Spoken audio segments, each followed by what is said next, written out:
Hey guys, welcome to Coaching with Chris. We are super excited. Today we're going to be covering the HELPERS Act, and we got Sam and the full team here to be able to walk us through that, the importance of it, kind of where we are, get everybody on an update. But listen, if you have a great idea for a speaker or maybe a topic that we could cover that would be impactful, that would help you in your business and help you through 2024, we definitely want to cover it. So Sam, I hope you guys are on. Congressman Rutherford, we're excited to be able to have you guys today and to be able to kind of cover the HELPERS Act. I feel like I'm like Jimmy Kimmel or something. I'm interviewing these two rock stars here. One rock star. One rock star. Well, that's what I was going to say. Sam's the rock star. You are, Sheriff. Covering through this, for those of, I think a lot of people, Sam or Congressman, really understand maybe a little bit about the HELPERS Act. But if we go all the way back, what was the spark, Sam, or what was the one piece you're like, I need to do something? For me personally, it was simple. It's just I served in the Marine Corps, and I never was in a combat zone, and most of my friends are cops. So when I sit there, across the table from them, they have a sidearm, they have a vest on because they're sitting there going on shift from 8 o'clock at night till, 4 or 5 in the morning, running into drug houses, seeing the worst of our society, unfortunately, and they're sitting there trying to purchase a home in the community they serve. And they ultimately didn't have a lot of money for down payment because their wages are not what, is affordable. And also the fact that, they have to pay actually more of a fee than I do as a Marine veteran. It killed me. So I was fortunate enough to meet this young man and Congressman Rutherford, former Sheriff Rutherford, who is one of the nicest people I've ever met. It's an honor to serve next to him while we fight this fight. And the fact is, the thing I love about him most, and then I'll be quiet, Congressman, is when I walk around the Capitol and this man is with me and everybody still calls him Sheriff. What his first love truly is. And that just shows a sign of respect. It shows a sign of leadership. And we are so fortunate that he started to fight for the HELPER Act. So with that, go ahead, Congressman.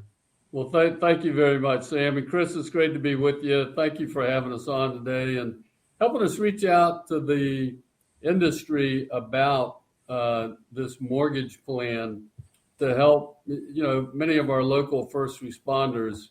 I will tell you, I got introduced to this by Sam, actually. Sam's the genesis for this. He called me. I thought he wanted to go shoot sporting clays with me, but in the end, I realized I was being lobbied. By the time we got off the sporting clay course, we were going to introduce this bill, the HELPER Act. And, it was something that I had actually witnessed. It addresses something that I had actually witnessed, even as sheriff back, before COVID-19, before some of the challenges that law enforcement faces today. Back in, what some fondly remember is the years when law enforcement officers were respected in their own communities. But what I saw back then, Chris, even as a young patrolman myself, was I saw how difficult it was for law enforcement officers to actually live in the communities that they serve. And so when Sam came to me with this idea, it answered an issue that I had seen not just as a patrolman, but as a sheriff. And that is the ability to recruit and retain the best and the brightest from my local community, not from outside, but those who actually live there and have a vested interest in their own community.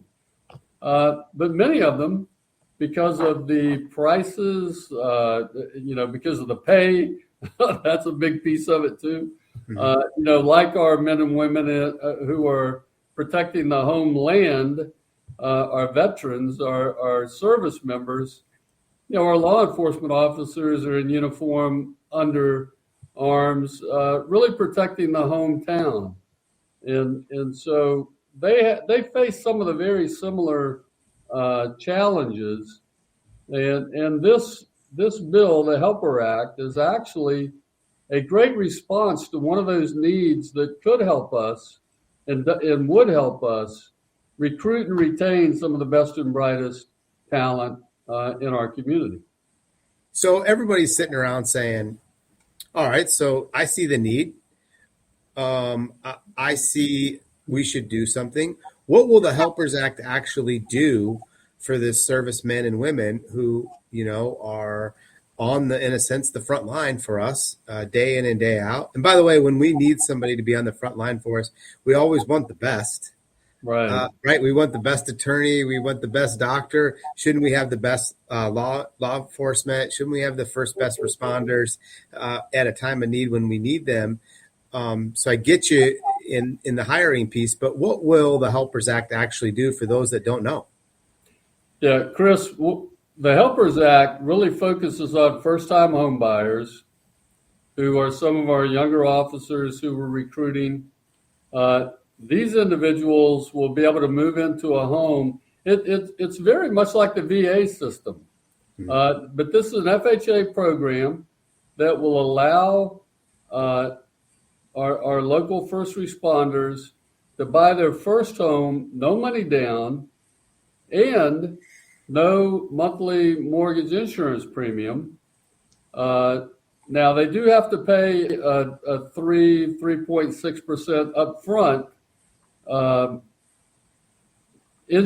mortgage insurance to make sure that the plan stays solvent. But that is a tremendous help for officers. I mean, we can lower, Sam can tell you, we're looking at lowering the cost to officers to get into homes in the community where they serve. And that's the big part here. And Chris, if I could jump in, I could just say, it's basically, it is like a VA home loan, but under FHA, because obviously if you're not a veteran, you can't fall under VA.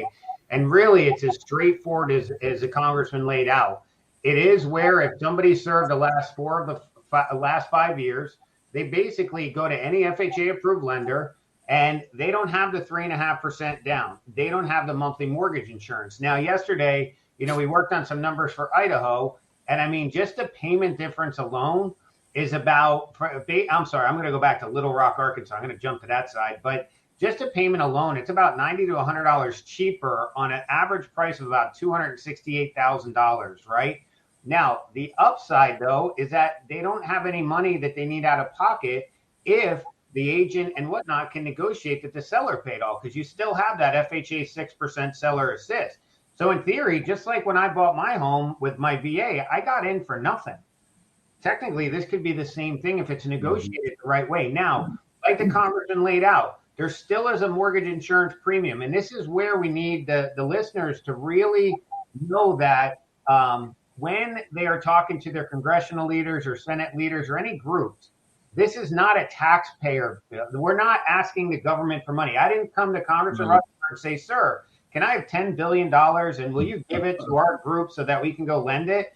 No, this is an insurance. FHA is an insurance that if these individuals default, that the MMIF fund, which is already a set up fund through FHA, which is 500% overfunded right now, that money would come out of that fund. Now, these individuals are still going to pay in one time up front into that fund. So this is not a subsidy program. So we do have a lot of members that believe like we're draining, but we truly are not. And this honestly, the Congressman knows I'm on a lot of calls with offices. I always say to them, I'm not going to ask you for money. I said, you probably always get calls. Can we have money? Can we have money? Can we do this? Right. I said, I'm asking you to protect the firefighters, the teachers, the law enforcement officers, the EMT and paramedics, and basically so they can get into their first house. Yeah.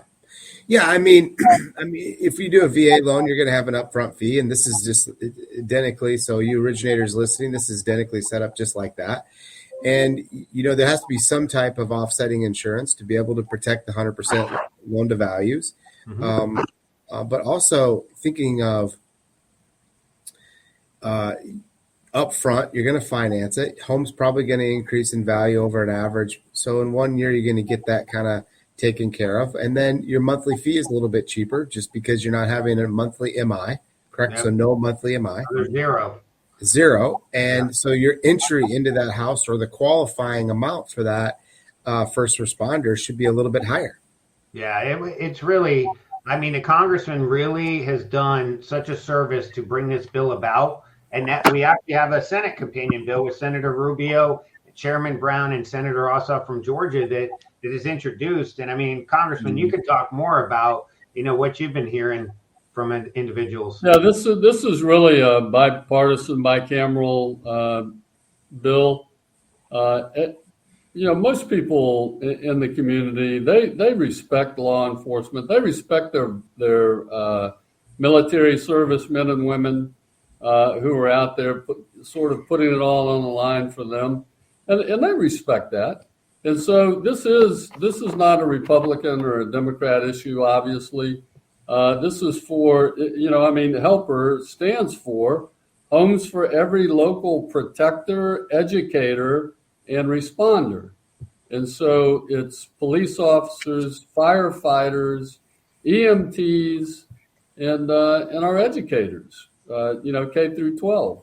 And so because of that, it really does have broad bipartisan support. I think we've got over 108 or 10 co-sponsors now. Thanks to Sam, he's, we're all working it hard, and it's moving along.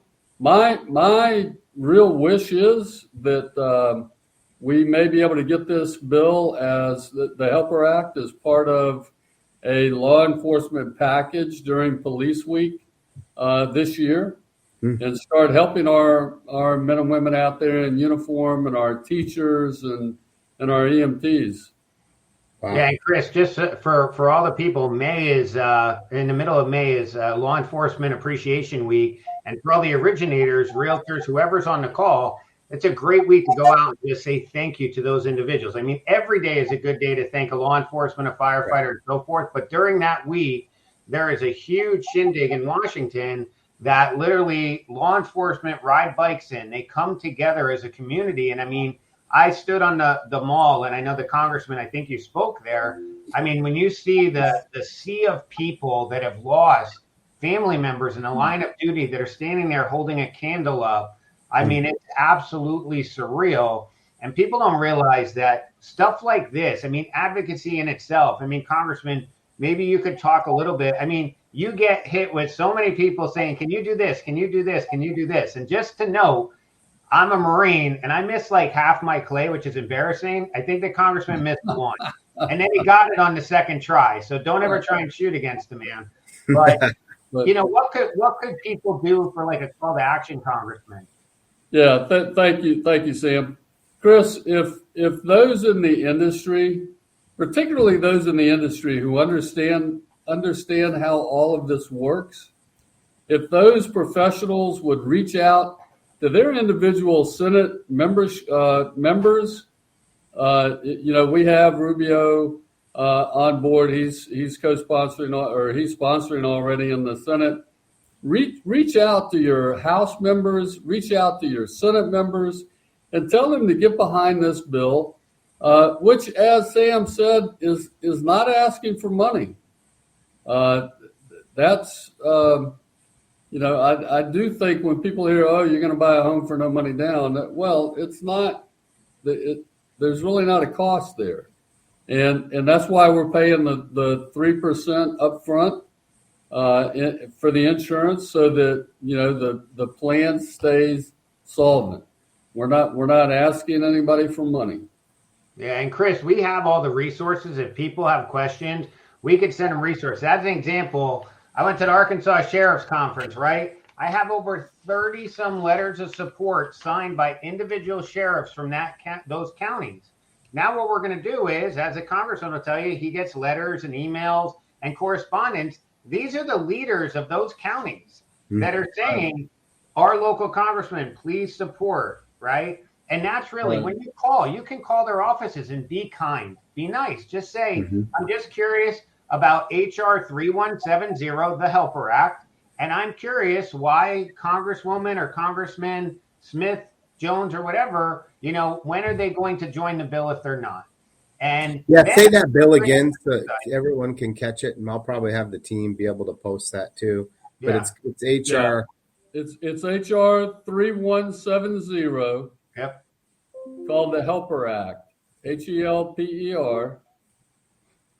Now, I think many people are going to say, but what's FHA saying? They help because they're a big part of this program, and obviously you've had lots of conversations with them. What they say when you went to present this idea, and how was the final outcome? Go ahead, Sam. Well, basically, FHA was actually part of, I don't want to say they helped craft, but HUD and Chairman Brown on the Senate side, when this bill was reintroduced this Congress, they both kind of worked in tandem to get this bill crafted. FHA Secretary Julia Gordon is very aware of this. I've spoken with her personally about it. I think at this point, they're just waiting for this to come through financial services on the House side, come through Senate banking on the Senate side, and get it done at this point. I mean, we do have, I think it's 109 members. We have 17 U.S. senators. We have over 300 national, statewide, and local organizations. And we just need more, because the individual members that might not understand it or hear it, they need to hear from professionals like us, Chris. Your senator in South Dakota, he is on banking. We need him in a big way, because that, especially when you're on those committees, that's a very, very tangible thing. And I'm sure the congressman can address that. Well, and I will tell you also, Chris, the bill as it is now has been negotiated with those organizations, with FHA, talking to them about what's the best way to make this work for everyone. Yeah. And so we've made some changes to it that we think have really helped to enhance it and make it more palatable to those who are always concerned about, and I think we should be always concerned about, what a program is going to cost. Well, this shouldn't cost you anything. What's the time frame? You got a lot of support. We need more support. Obviously, there's a deadline to be able to get this support in, and to be able to get as many people as we can educated about the bill, supporting the bill, so that we can have success coming up. What are these timelines? Yeah, well, I would say, Chris, I mentioned Police Week coming up. I think that's going to be our best opportunity. I'm speaking to leadership now about that. Majority Leader Steve Scalise's office, as well as Speaker Mike Johnson, to help us get this bill to the floor. I think if we can get it to the floor, it'll pass. It goes to the Senate. I think over there it would have tremendous support as well. And I don't know why President Biden wouldn't be willing to sign this into law. Particularly, Chris, when you look around the country at the challenges after COVID-19, when we lost so many of our first responders and teachers to that horrible disease, we're still down. In fact, I think I saw a number the other day, something like over 25% of our law enforcement agencies are understaffed as we speak. And so there's a lot of reasons for that, but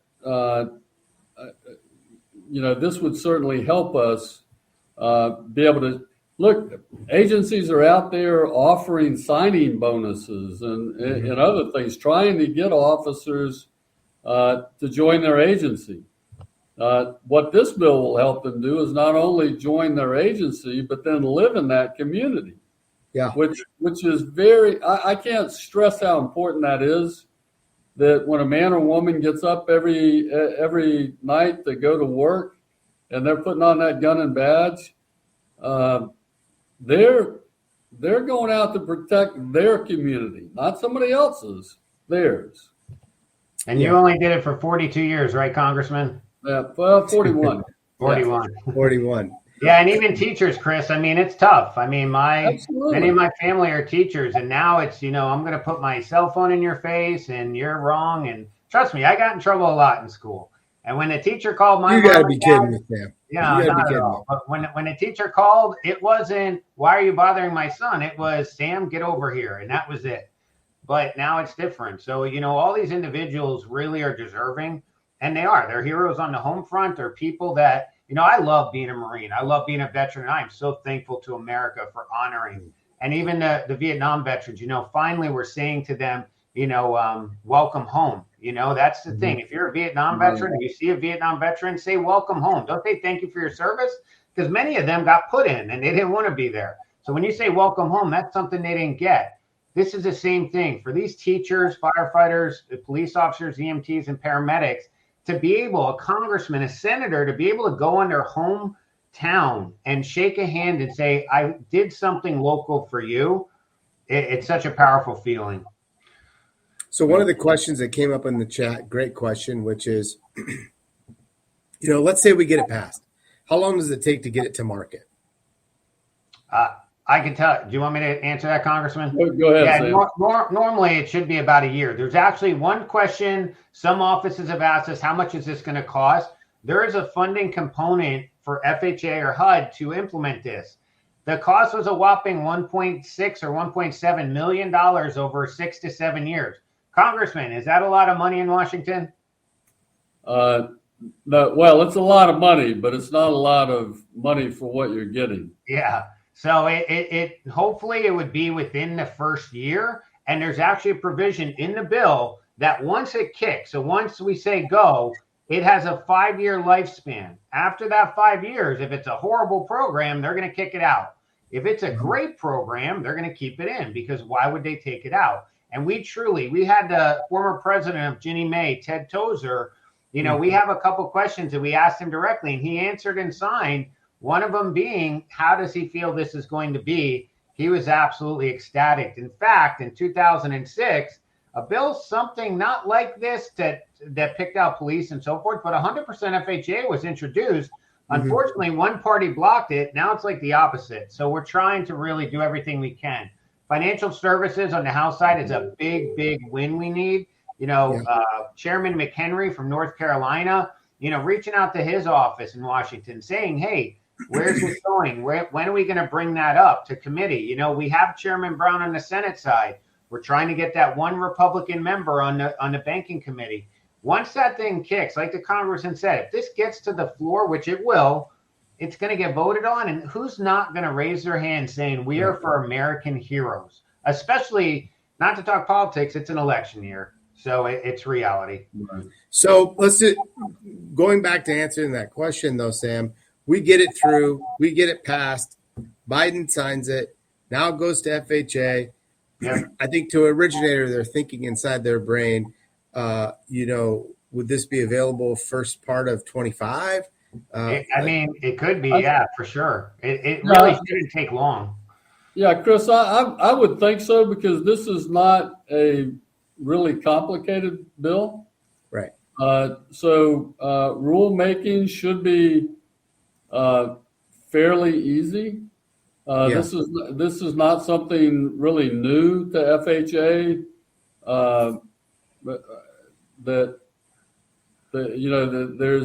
There's really no nuances in this. It's pretty straightforward. Yeah, and Chris, actually, I should have said this. So everybody in the industry knows 203B is your traditional FHA. 203K is a rehab. There's actually a 203H, which is 100% financing. It's a disaster declaration. We would be a 203Z, like zebra. So all it would be is literally that money, that 1.6 to 1.7 would be to help get all that implemented. As far as servicers and stuff, it's an FHA loan. It's not anything really different than a traditional FHA loan, other than you come, you serve. We actually click a button where we don't have the money down. We have the upfront mortgage insurance. Now, some of the technology, the bigger platforms that we all have to originate from, they're going to have to make some adjustments, but that shouldn't be so easy. It's just one template. It's one field. You got upfront MI. So, and then, changing the monthly MI out. Yeah. That's pretty cool. One of the questions that just came out was what are the grassroots advocacy effort on this measure? And I think, even tied to that question is that what are the states where we need more support that would be able to help get this bill through? And maybe some of the audience that's listening today are in those states or have a connection to that state that could help this HELPERS Act get pushed. I could nail 4, Congressman, but you go first. Good. Well, I would say states like New York, New Jersey, Pennsylvania, Illinois, particularly where you have high salt taxes and that sort of issue, that are addressing the new home buyer that first time. But I will tell you, the grassroots effort in support is amazing. I mean, I've got a whole list of the American Association of State Troopers, American Federation of Teachers, the Federal Law Enforcement Officers Association, the Fraternal Order of Police. It just goes on and on. Right. But those are the people that are vested in it. What I really appreciate today, Chris, is coming before your audience, who are people that understand the mortgage industry and understand what the ramifications of this new law could be for their community. Thank you for getting that out to them so that they can become advocates. They can call their senators. They can call their state representatives and tell them to get on and co-sponsor H.R. 3170. Yeah. And Chris, I got 4 states. So Louisiana, we just got the U.S. Senator from Louisiana. We're trying to get Senator Kennedy from Louisiana. They're very, very aware of the bill. Louisiana also has the House Speaker is from Louisiana. We have massive support in Louisiana from all those local grassroots, to include the Sheriff's Association, things like that. Idaho with Senator Crapo, very, very important. They're very aware. I might have in my email a meeting scheduled. North Carolina with Congressman McHenry. He's the chair of financial services, really getting him on board and having their voice heard. Arkansas with Little Rock, Congressman French Hill. He's like number 2 on financial services. Those types of individuals. And Chris, to be honest, Senator Mike Rounds, he's on banking, getting him on board from South Dakota. Getting that one person from banking on the Republican side would be huge for us. And I know the congressman's been working day and night, really fighting to get this advocacy to the members on financial services to get it into a committee hearing. Because honestly, at a committee hearing, I think we actually already have 10 to 15 members from financial services, but it's the leadership. That's really the key. Yeah, and it just seems like the biggest thing is it's educating that leadership group to making sure they completely understand the act so that they vote correctly. But once they understand it doesn't cost, once they understand this is great for, bare entry into owning a home for a first responder. I mean, this seems pretty simple to explain. It's just taking the time to be able to explain it to each of these in the leadership group and Rounds. I've got to commit today to be able to connect with Senator Rounds and be able to, get his support, which we fight the same problem in South Dakota as many states do, which is it's so expensive for a first-time home buyer to own a home. And this is a great way to be able to do it. And what a better recruiting opportunity for this industry as well. Yeah. That's cool. As we're closing up here, is there a big challenge? Is there one big challenge that we're faced in being able to get this HELPERS Act that we need to be aware of or need to know about? Or is it just getting additional support so we can get it in? Well, I would say, Chris, it really is just getting people out there more knowledgeable of it. But they also need to hear from people that know the business. Yeah. Like you and Sam, others. They want to know that the business end of this is okay. They appreciate the law enforcement side of it, the firefighter side of it, the teacher side of it, but they want to make sure that the business side of this, FHA, mortgage lenders, that they're all good with it. And so that's why I think your show is so important in helping us get the word out to some of the right people that these representatives and senators really need to hear from. Yeah. And guys, the most important thing is have fun.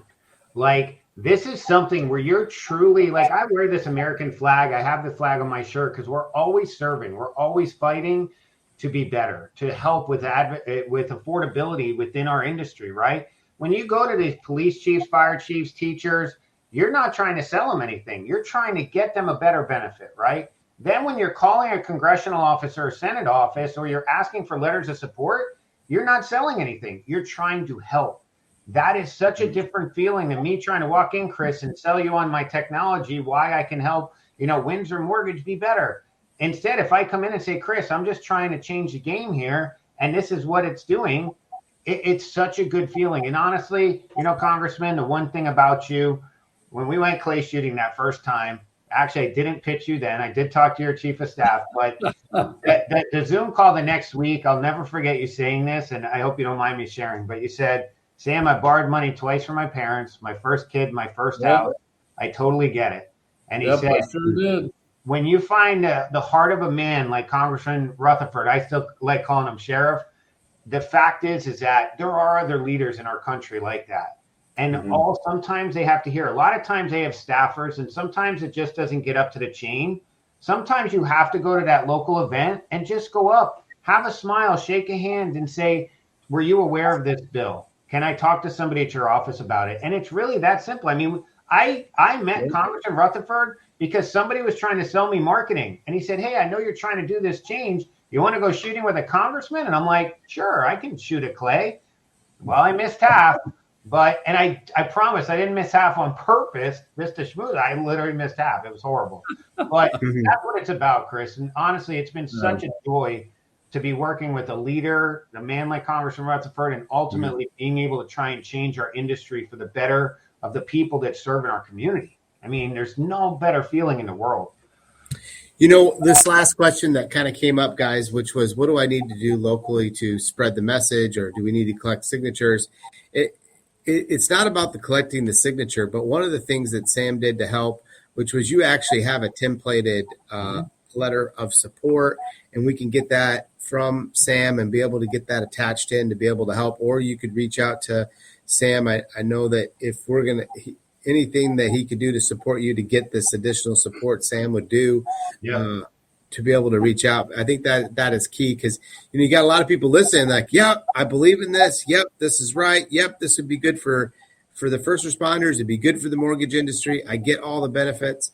How do I do this? And what do I do? Yeah. Instead of going a shotgun approach, maybe, a rifle approach, which would be get it connected with the police, the chiefs. I got a bullseye approach, Chris. If they call their Washington congressional office, or wherever you're at in this country, you find your congressman's phone number, the Washington one, and you call as a constituent, as a person in the mortgage industry, you ask to set up a meeting to talk about the HELPER Act. If you get that meeting, I will join that call.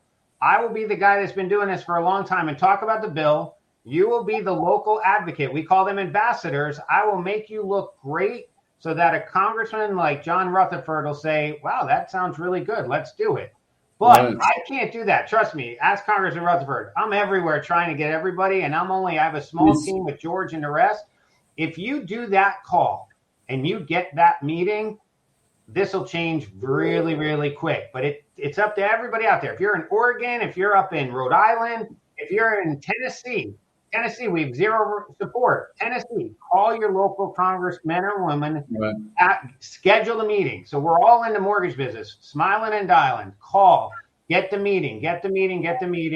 We'll do a Zoom call. We'll knock it out of the park, guys. I promise you this. Yeah, I've actually been on a call with Sam on that before, and he does an amazing job. Plus, you know what? For all you originators listening today, and you're thinking about, should I put a little effort into this? Just think, if you're one of the few that come to actually be able to support it, get connected with your congressmen, senators within your state to bring this to help, you'll become the industry expert on this Helpers Act for your area, and no one could ever take that away from you because you did the little extra effort. Who wants to work with Originator that actually was the expert that brought this to their local government and to be able to have that support in Washington, D.C.? I think it's a key.